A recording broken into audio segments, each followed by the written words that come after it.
let's go ahead and begin our meeting. Today is Monday, May 15th, 2023. The time is 6 o'clock. At this time, we'll go ahead and call the meeting to order. Councilmember Maldonado. Here. Councilmember Buccellato. Here. Councilmember Neal. Here. Councilmember Cortez. Here. Councilmember Larson. Here. Vice Mayor Mendoza. Here. And Mayor Walter here. At this time, we'll stand for a moment of silence, followed by the Pledge of Allegiance.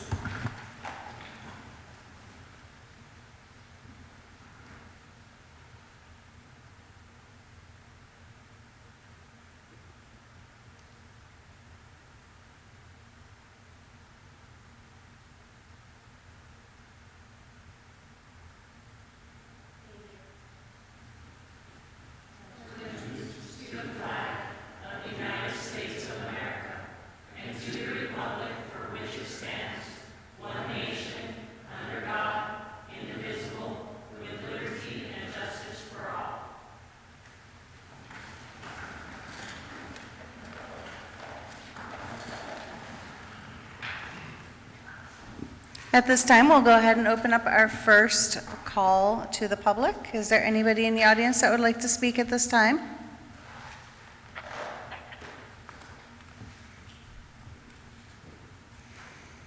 Mr. Beatty and then Ms. Ramirez. Good evening, Madam Mayor, Mr. Vice Mayor, and council members. Just want a big thank you for all you guys are doing. We are actually having another grand opening tomorrow morning or tomorrow afternoon at noon. Florence Family Dental is done with their building that you guys helped push through. I was going to thank Chris for all his help too, but they're doing their grand opening. They started accepting new patients today, and we're going to welcome them to Florence, or the new building to Florence, and celebrate it tomorrow at noon. So if you're around, please come down and say hello. Thank you. Thank you.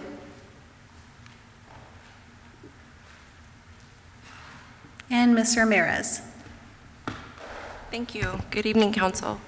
I'm here again to discuss the construction site that is next door to our neighborhood, Centennial Park. So the site is Western Crossing.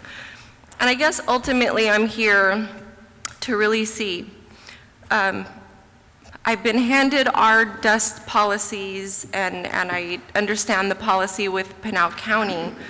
Right now, it seems like Florence and County are pointing the fingers back at each other. But I'm basically here once and for all asking where Florence itself stands as a municipality to help keep these construction companies under control with their dust compliance. So in your guys' policy, it states that it is to be, the health and public safety, the welfare, should be most important, right, when we're dealing with all this stuff. So it also says to keep the properties free of blight, garbage, and including dust. It's hazardous. People are getting valley fever. It's making people sick. And that site continues to spew dust into our neighborhood. And this morning they were blowing all of their, with a water truck, all of their runoff completely into our side of the neighborhood before they even swept it up with the street sweepers. So it even goes into saying adversely affects the aesthetic or general welfare of the individuals or the public.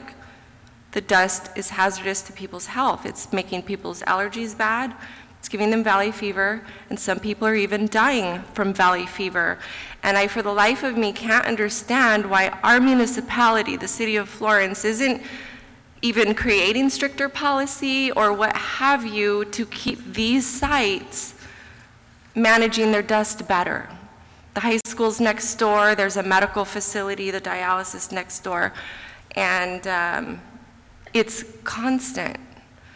And so it's more than a nuisance. It even says it is unlawful when the condition is or may be discomforting or offensive to a reasonable person, normal sensitivity, detrimental to the life and health of safety of the individuals or the public. So I ask you guys to please come together, maybe have stricter dust policies to protect those that are directly affected by these construction companies who haven't thus far given a hoot about the health of us next door. So thank you. Thank you. Is there anybody else that would like to speak at this time? Miss Barriola.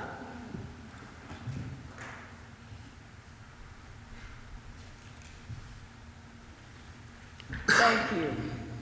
Bonnie Barriola, Maricopa County.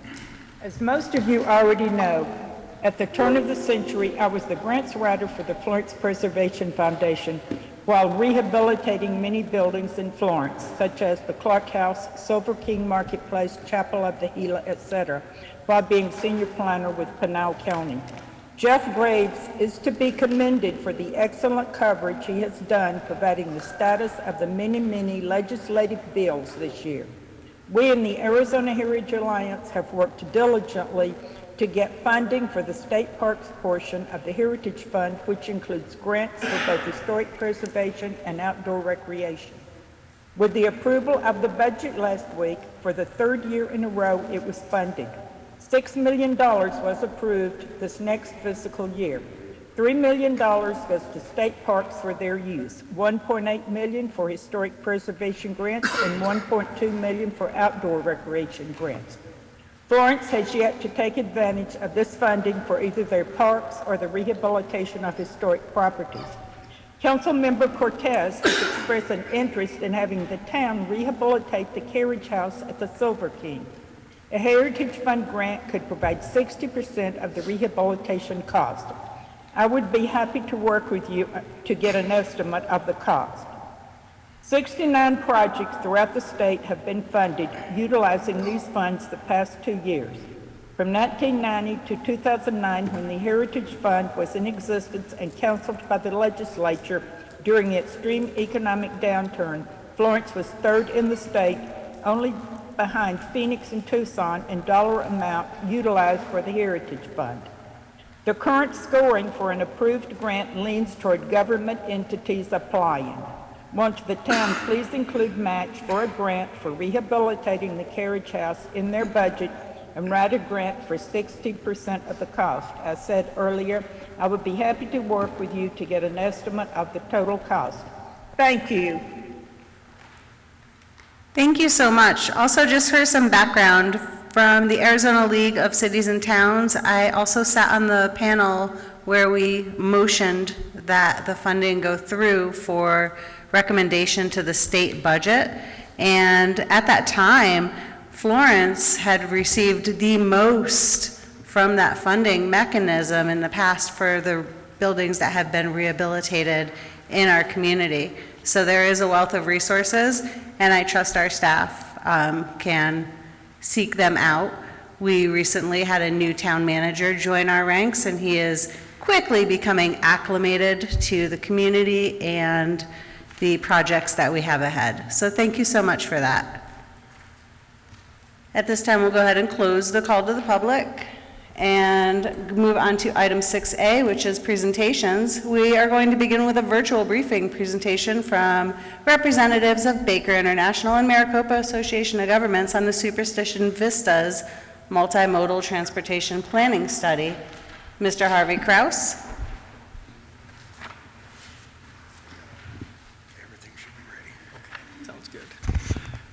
Mayor Walter, members of the Town Council.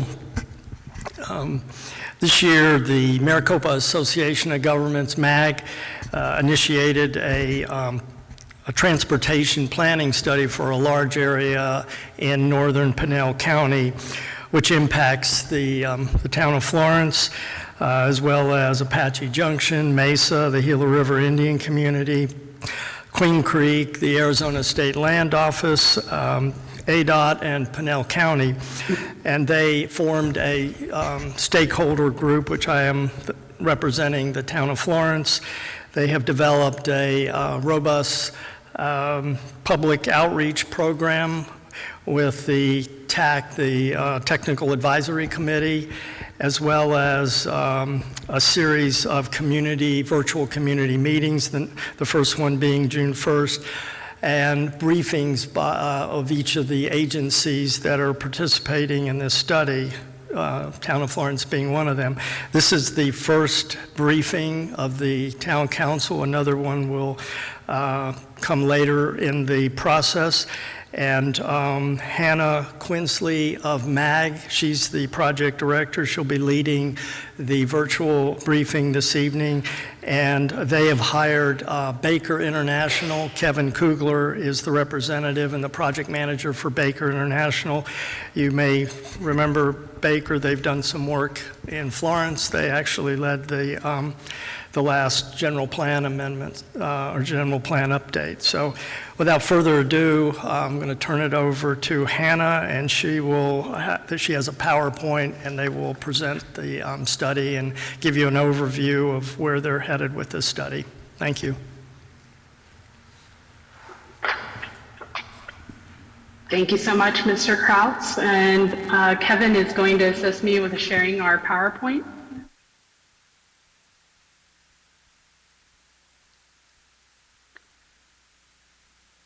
All right. Thank you so much. You see that, Hannah? I can.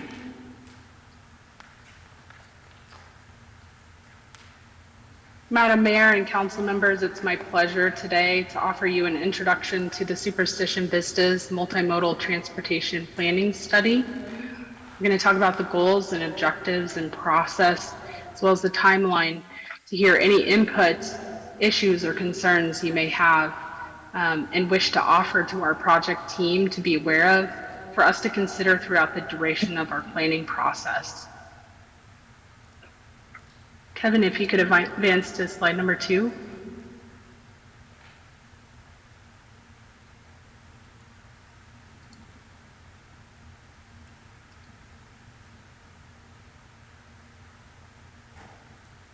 I advanced it. Doesn't look like it advanced. I think you need to go in presentation mode. Yeah, that's what I am.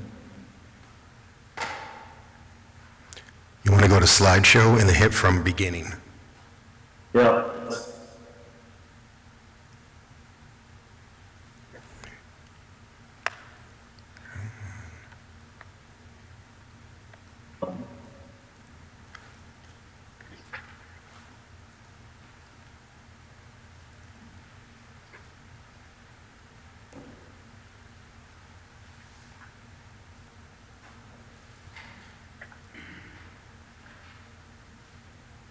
Can you see that agenda? No.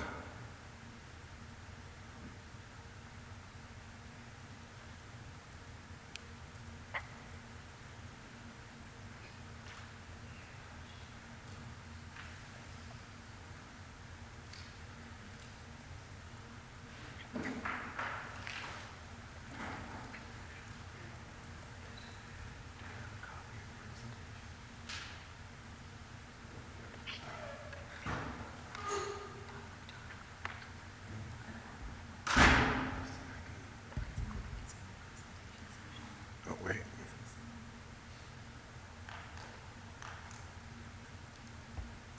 All right, everybody. Should be showing my end. Seeing it there?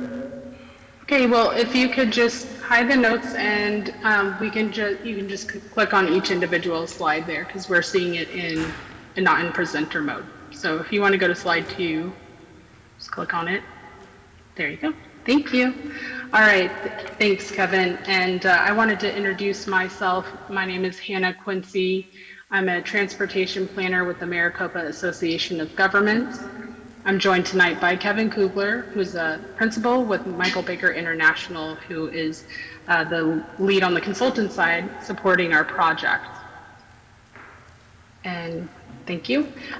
For this agenda, we're going to touch on the objectives and an overview of the project. And as Mr. Kraus mentioned, I'm going to give a little more detail on the composition of our technical advisory group and a bit more detail on our stakeholder focus groups and discuss a little bit more about why we're having these elected official briefings and then open it up for conversation and to get your input on the study. So the objective of the Superstition Vistas multimodal transportation study is to develop a coordinated vision of a multimodal transportation network across jurisdictions that enhances mobility and accessibility of people and goods to and within the study area for the near term, which we're considering 2030, and the long range 2050 horizons. Our study will help jurisdictions in and around the study area gain a better understanding of transportation needs and challenges to provide an initial vision for a transportation framework that supports all the projected growth. So we are considering all modes here with this multimodal study: roadway, rail, freight, bicycle, pedestrian, and transit needs.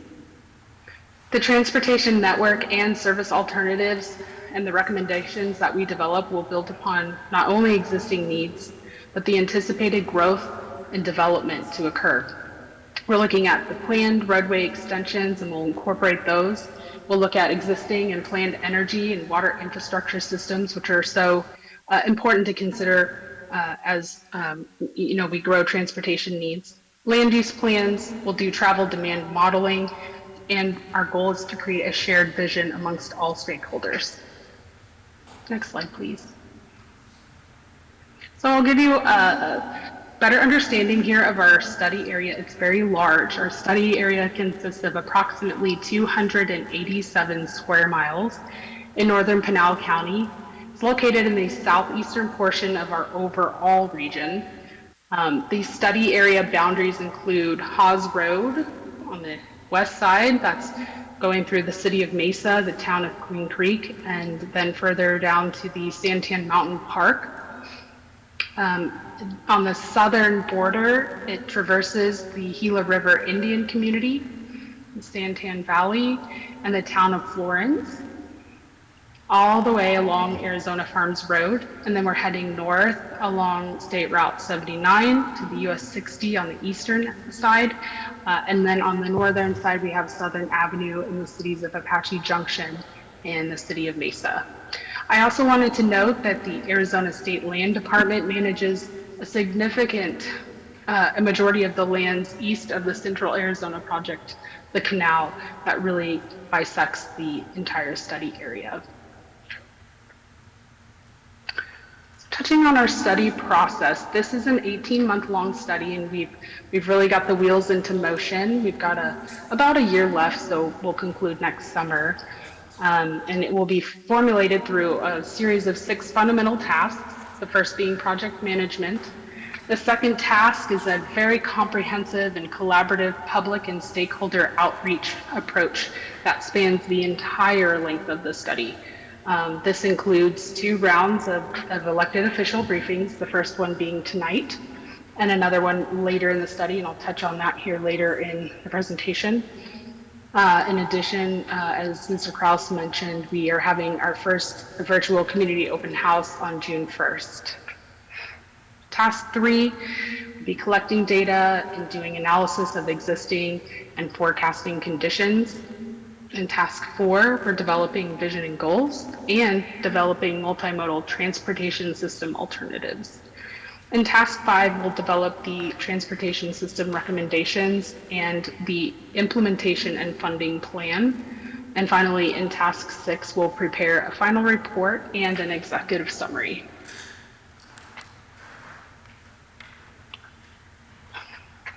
A technical advisory group has been established for this project, as Mr. Kraus mentioned, and a big thank you to Mr. Kraus for participating and representing the town of Florence on that tag.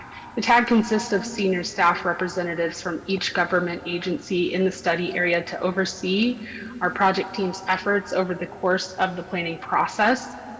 Tag membership includes the Arizona Department of Transportation, the Arizona State Land Department, City of Apache Junction, Town of Florence, the Gila River Indian Community, City of Mesa, Pinal County, and Town of Queen Creek. Our tag members are very integral, and they offer us study feedback and guidance from your agency's perspective and really help us to build consensus on our study recommendations.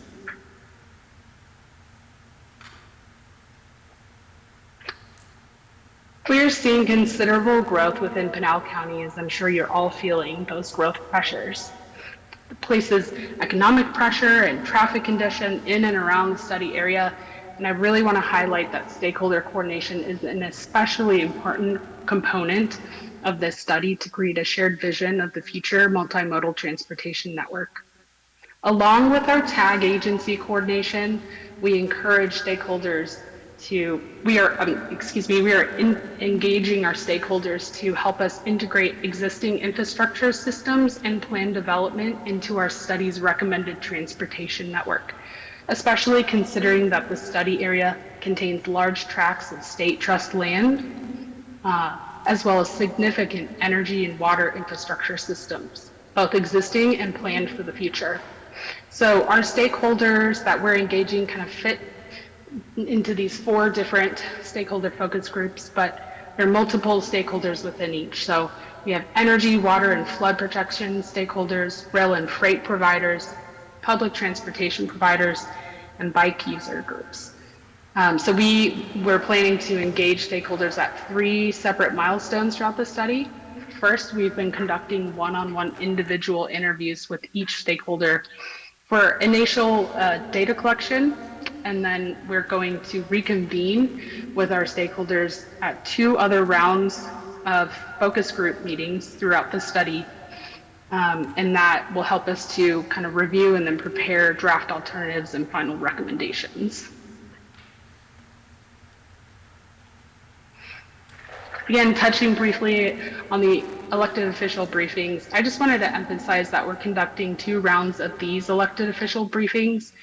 In addition to introducing the project to you today, we're going to come back to you again to seek your input on our draft plan recommendations, and that's expected to occur either later this year or early 2024.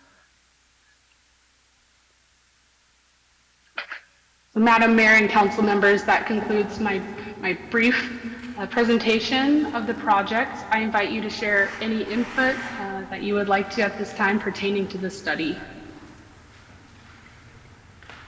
Thank you. Council, do you have any questions regarding the presentation? All right, and the information is posted as well if there's questions afterwards. Thank you very much. Harvey, did you want to add anything before we close it? Thank you.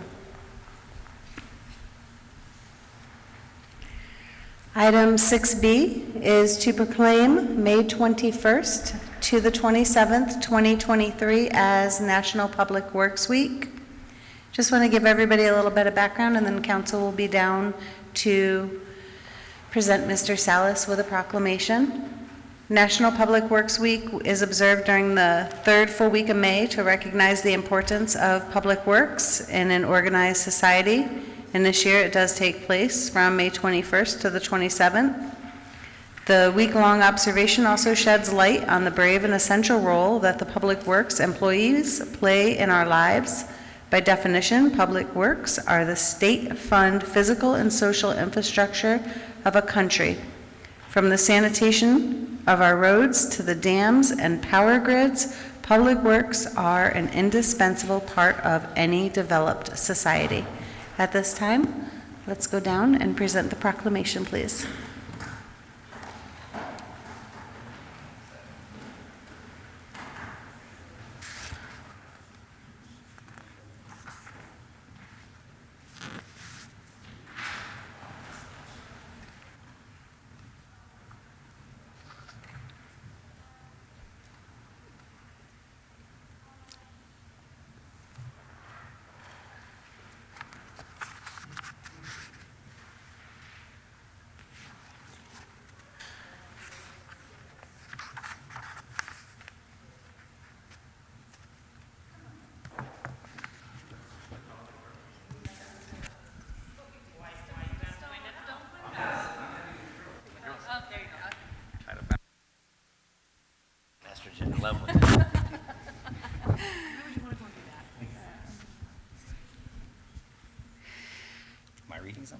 Proclamation.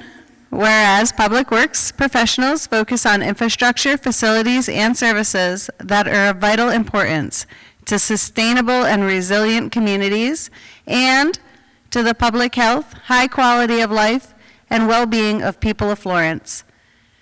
And whereas these infrastructures, facilities, and services could not be provided without the dedicated efforts of the public works professionals who are engineers, managers, and employees at all levels of government and the private sector, who are responsible for rebuilding, improving, and protecting our nation's transportation, water supply, water treatment, and solid waste systems, public buildings, and other structures and facilities essential for our citizens. And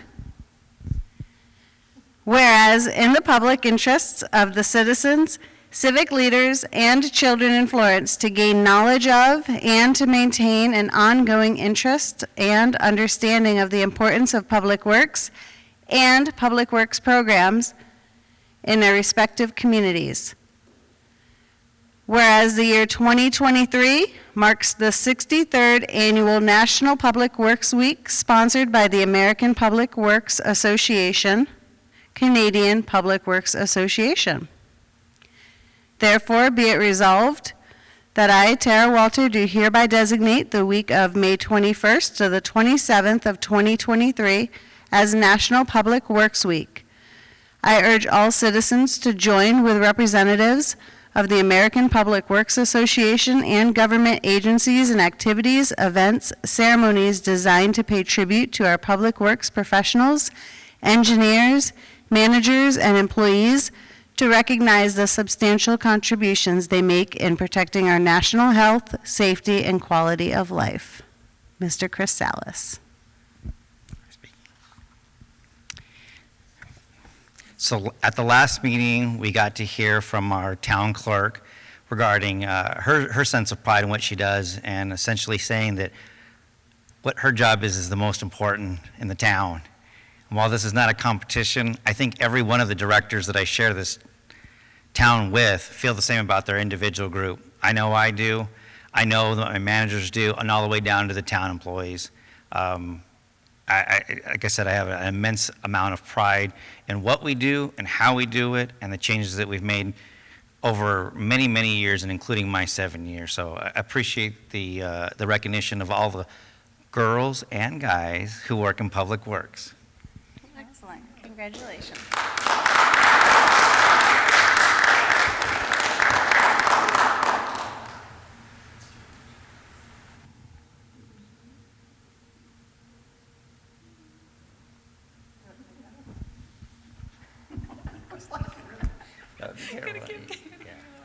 Thank you. Thank you. It's okay, we flip it.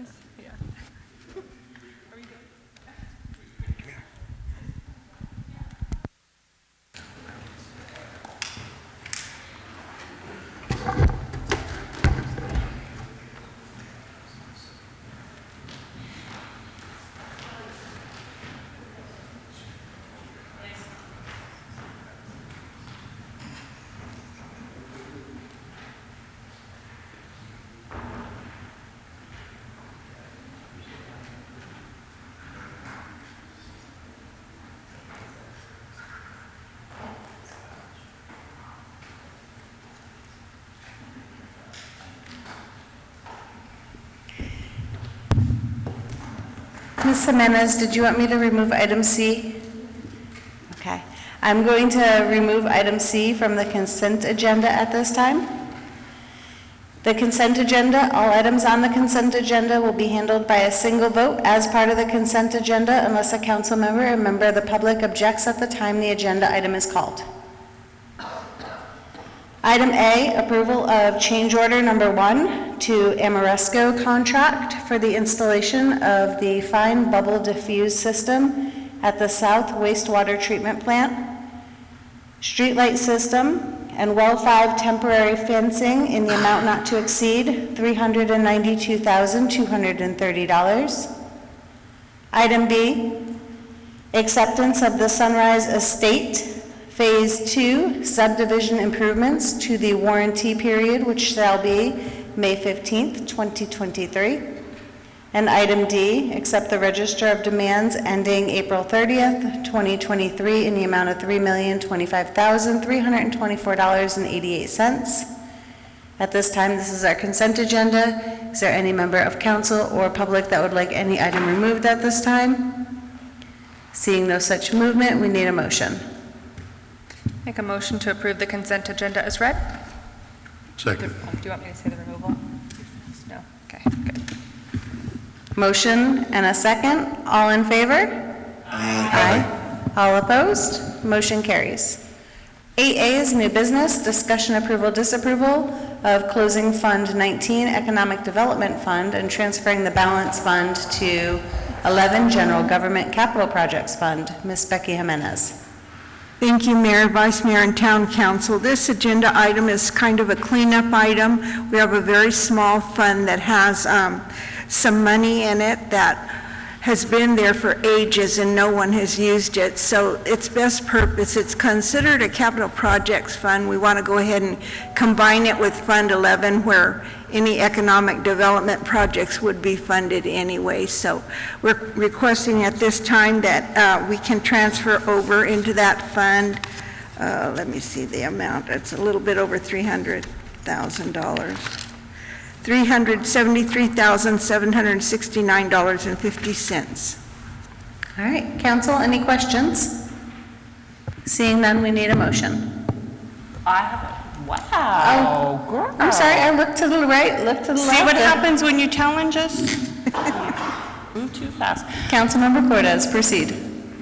I have a question. So this money that's sitting there, 300 and some $1,000, when it gets moved over, then what is it going to be used for? Because what I would like to see is for that money to not just be absorbed into over expenditures or anything like that. It's $300,000. We have some major projects that we've all talked about that I would prefer to see this money get earmarked or go towards the start of one of the projects that we would like to see happen, because I don't want it to just disappear and get absorbed bit by bit here and there. How about if I reserve it in the fund balance for your specific needs? And then you can budget it next year whenever you get ready. That would be perfect. That would be my request. Contingency? Is that it? Yeah. Yes, I agree. No, it's not contingency. And we have we are very fiscally well prepared and preserved in our savings, so that's fine. Well, my thought was that it was money that we had already budgeted, and to me, once you budget it, it's spent. And so rather than take money and add, we can take money that's already sitting there and hopefully get a project started a lot faster. Certainly. Fiscal responsibility. Correct. The reason why we were unable to, allot some money in the past was because of our expenditure limitation. We're past that, thankfully, and thank you, voters. So with that motion, any other questions or comments? Need a motion. I make a motion that we approve item 8A with it being earmarked for council contingency. Did I say that? Second. All in favor? Aye. All opposed? Motion carries. Thank you, Mayor, Vice Mayor, and Town Council. Item B, discussion approval, disapproval to lease 5 police Tahoes with Enterprise Fleet Management in an amount not to exceed $438,051. Mr. Chrysalis. Good evening, Madam Mayor, Vice Mayor, members of council. The town continues to want to participate in the enterprise lease program. We've previously done, a life cycle analysis showing that utilizing in a like-for-like comparison, this program is saving the town dollars and allowing us to update specifically our police pursuit vehicles at a much more rapid pace than we would be able to just utilizing our funds to purchase those vehicles. This exact item is only for Tahoes today. There will be other items that are coming on. Public Works is working with Finance to figure out where the next 27 vehicles that are dated and that need to be replaced. So hopefully here very soon, we're going to come up with a comprehensive program on how we're going to do that, as well as continue to work with the police department on their needs and all the departments on their needs. All right. Questions, comments? Chris, you said 4 Tahoe, or is it 5? 5. Okay. I heard 4 too, but I read 5, so thank you for the clarification. The fleet program's been working pretty well for us, correct? The lease program has been beneficial, yes. And we've been able to utilize those resources and reposition. We've now went down from, when I first got with the town, we had 3 mechanics and a fleet manager to essentially 1 mechanic. So we're saving operational costs. We are providing all of town staff with the most current and safest vehicles. And that was a big push as well. It's probably not necessarily something you could measure, but having more up-to-date safe vehicles allows everybody to hopefully get home to their families in a safe manner. Thank you. Go ahead. I just want to clarify the statement that you just said about how when you started out, you had more personnel and you're saving money. We haven't fired somebody because of this fleet program. This was simply a natural that they have progressed into different other roles with or within the town or without. There's been no terminations related to this, but we did see a trend in our utilization going down, and we watched that trend decrease to a point where we were able to make that change, and then this last year make that change again. And it'll be something we constantly measure, hopefully in all the departments, is again our utilization rate. It's much more easy to track than it is in some of the other departments, but yes, there was nobody terminated as part of this program. But there is a natural change in how we do business for the purposes of the efficiency of, again, the taxpayers. I just wanted to say thank you for that and just wanted to clarify that statement. So that's great news. Thank you. Thank you. All right, with that, we need a motion. I motion to approve the lease of 5 police Tahoes with the Enterprise Fleet Management in an amount not to exceed $438,051. Second. Motion and a second. All in favor? Aye. All opposed? Motion carries. I did forget to say, Motion carries.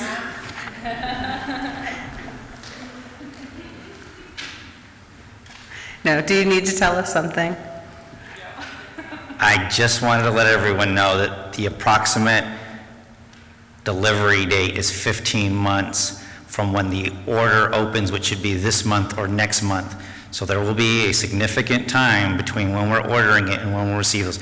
We probably will not even see these in the next fiscal year. It'll probably be, again, FY25. So we still have a number of police Tahoes that are going to be delivered this fiscal year as part of probably 15, 16 months ago of the last purchase. That is all.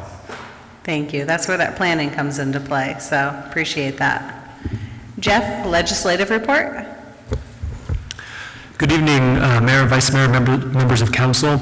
It's the 125th day of the legislative session, which had a productive spring break while vacancies in the House were being filled. Early last week, the legislature introduced a bipartisan budget, which passed with a supermajority in both chambers and was signed by the governor on Thursday. Despite criticism from Democrats that the process was rushed and didn't include certain top priorities, such as caps on the ESA voucher program. According to the league, that item will likely be studied in the off-season and may be considered next session. The budget includes major investments to tackle housing affordability and homelessness issues, including a $150 million deposit into the Housing Trust Fund and the establishment of a $40 million homeless shelter and services fund. Public safety priorities include grants for fire districts, cybersecurity, anti-trafficking efforts, and law enforcement recruitment and retention. Also, as Ms. Barrioli mentioned, $6 million was placed into the Heritage Fund. There were a few bills aiming to reestablish the recurring funding source for that fund. However, those were not successful this session. Unfortunately, our requested allocations for Hunt Highway were also not included in the final budget, despite ongoing communications with our legislators, and confirmation that all of the funding requests present in that transportation bill were expected to move forward. With that, we are going to begin evaluating alternative funding sources to assist with that project. I believe we have the funds for design already scheduled next fiscal year. We were also told by the county, which submitted our Hunt projects for federal consideration as well, that that process and outcome was looking positive, but the award may not be made until next fiscal year. So there may be some assistance with construction activities from federal sources going forward. With the budget complete, lawmakers are returning to their list of legislative priorities and working fast before some members leave for summer vacation. Today, the House had placed 90 bills on its third recalendar, so a very large volume compared to their previous activity. This includes House Bill 2536, which contains a broad list of zoning preemptions and is the League's top priority currently. I just received an update that bill was retained, so it may come back before the House Committee of the Whole, but it did not have the votes to move forward today. The League is also working to defeat Senate Bill 1131, which is the repeal of the residential rental tax. That bill did pass, and it would have I think an estimated impact of around $100,000 once it takes effect into the beginning of 2025. An amendment pushed that out, the effective date just a little bit for that bill. So I think that bill will be heading to the governor. And then the annexation bill 1268, that would increase the percentage needed for annexations from 50 to 60%. That also did pass. So we may be working with the League on a letter to the governor on that bill, requesting a veto as well. Finally, we heard today that the corporate income tax cut, HB 2003, was expected to be tied with the budget. It did not move forward with the budget, and so the League believes that bill will not be moving forward either. That was another, probably behind the food tax bill, one of the most concerning bills in terms of its economic impact into the future. So with that, I'm happy to take any questions.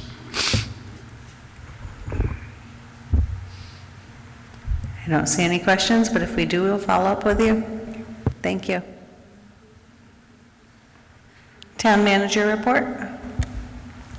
Yeah, actually, today, we did get to meet virtually with the director of the Department of Corrections and his staff, so it was really a good opportunity to introduce.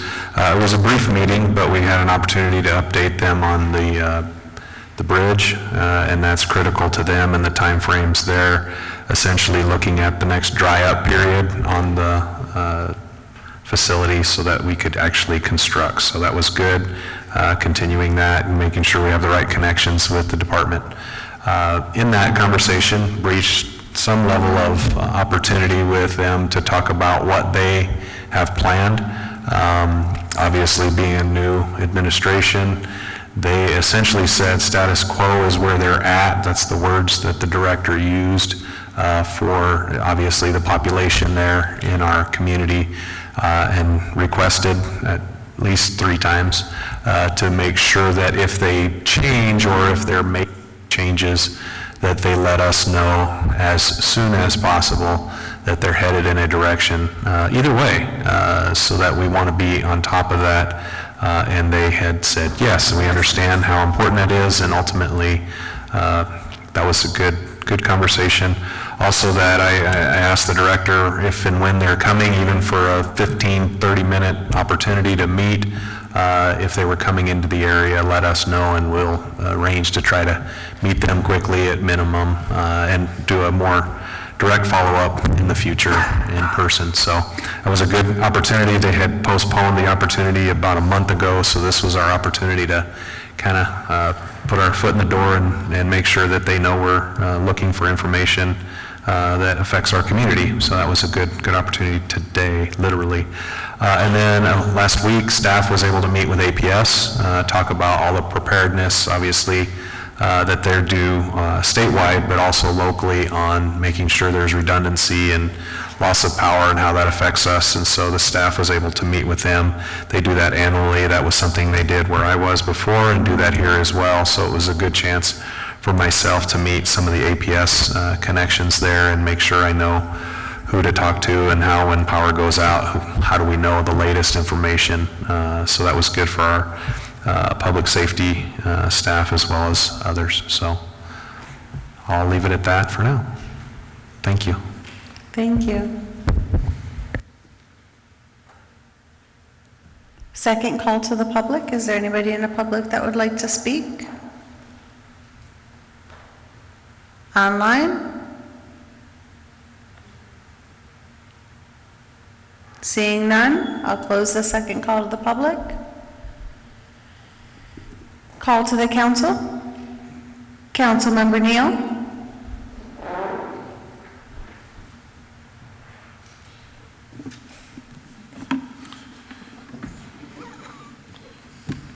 What? Y'all making this meeting longer than it's supposed to be here. I just want to hope and wish that all the mothers out there had a beautiful Mother's Day. Also very excited about I guess excited is a word, the grant that Mrs. Barriola has said something about. I think that's something we really should definitely jump on. Other than that, I have nothing. Councilmember Cordes.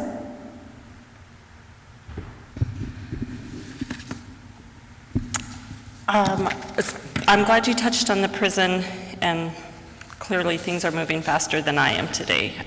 So I just want to know if you could let us update us next time on what their plans are for the current vacant space, because that's been kind of one of those nobody really knows what they're going to do, and I get asked that question a lot.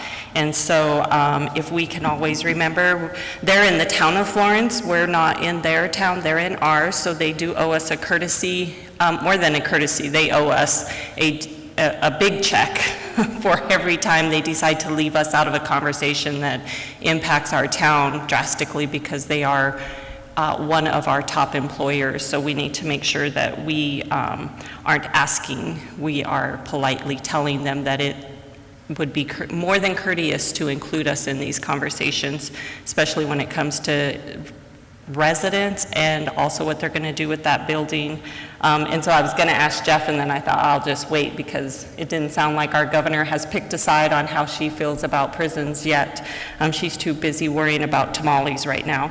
And then I also wanted to touch on what Ms. Ramirez said. I had requested to get a meeting with our staff and whoever at the county can help us all get on the same page, so that we don't continue to have the back and forth, it's the county's problem, it's the town's problem. Ultimately, right now, it is affecting our citizens. I drive by that site quite often, simply because it's been a nuisance to not just the residents, it's a nuisance to the businesses that are there as well.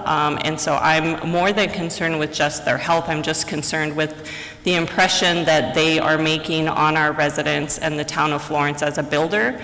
I'm concerned about how our residents view us as an enforcement agency when we're dealing with big corporations versus the mom and pops or our individual residents when we're knocking on their doors, telling them to clean up their yards and to spray. We go to the farmers and make them spray their fields and things like that. There's some safety issues, in my opinion, with that build site. The debris that's being left out and available for people to get hurt on, to rummage through, things like that. It's one of the most unsecured build sites I think I've seen in a while. And I will say again that if you came over to Anthem and you were to look at Pulte or D.R. Horton as their building, we don't see the same problem that's happening with this builder. So I do think it's somewhat of an enforcement issue, and that we need to start making sure that builders, whether they're building a commercial building or they're building a residential or one little building, I don't care what they're building, we have an expectation of how they should behave while they're in the town of Florence, and that whether the county wants to do their job and enforce it, we as a town will start to enforce the rules that we know exist at the county level, the state level, and our own individual municipality level. So I would appreciate if we can follow up with them and let them know that I'm more than open to speak to anybody who wants to at least clarify for me why nothing seems to really be getting done. And that includes the builders, higher-ups, and not just the site manager, because it doesn't seem like that is a productive conversation when it's been tried to have. So other than that, for right now, that's it. Thank you. Councilmember Buccellato?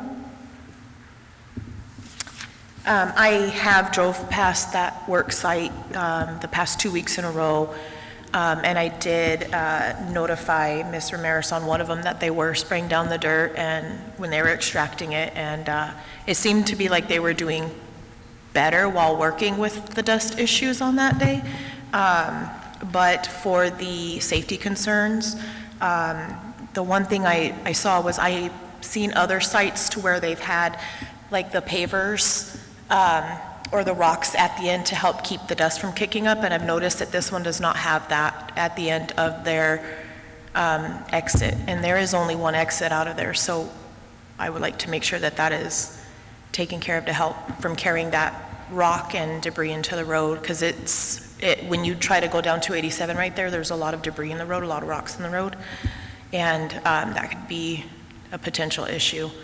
On top of that, this is the week that we usually recognize our police, so thank you, Chief Walls, and all of your officers for everything that you guys do.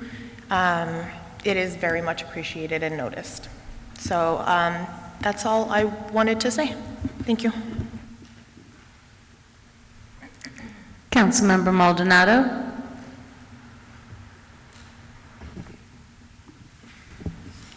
I just want to remind everybody, Memorial Day is coming up, and the American Legion is going to be out at the cemetery at 0700 on the 29th of May. The public is more than invited to come out and help us replace flags, and then join us for breakfast afterwards. Thank you. Councilmember Larson? I have nothing tonight. Vice Mayor? I just want to give kudos to the people that put the Cinco de Mayo event together. They did a fantastic job. Can't wait to see what they do next year. That's all I have. Thank you. Well, this is our final meeting in addition to what everybody else has said prior to our local high school graduation. So I just want to congratulate again all of the seniors that are graduating, as well as those that have chosen to enlist. And as a town council, we have assisted in sponsoring their lock-in to keep students safe on graduation night. So we hope everybody has fun and, stay safe. We do have an executive session this evening, so with that, I need a motion. I make a motion that we adjourn to executive session. Second. All in favor? Aye. Aye. All opposed? Motion carries.